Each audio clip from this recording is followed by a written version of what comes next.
ফরিদপুরে বিএনপির ৩১ দফা বাস্তবায়নের লক্ষ্যে জনসচেতনতামূলক সভা অনুষ্ঠিত হয়েছে। সোমবার রাতে শহরের চর কমলাপুরে বিএনপি ও অঙ্গ সংগঠন জনসভাটির আয়োজন করে।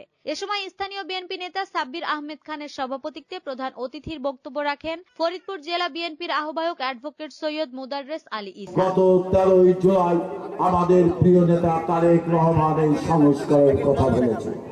আমরা তাই বলতে চাই যে ছাত্র জনতার আন্দোলনের পরে এখন যে সংস্কারের কথা বলা হচ্ছে, আমরাও চাই সংস্কার।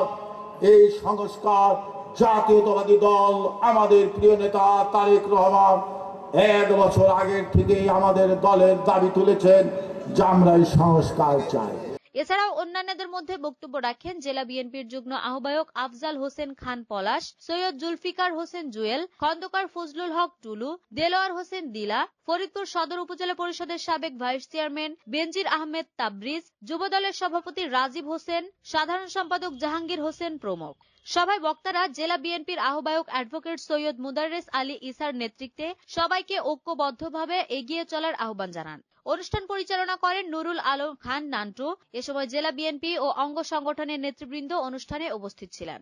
ফরিদপুর থেকে মিয়া রোমানের তথ্য ও ভিডিও চিত্রে ডেস্ক রিপোর্ট।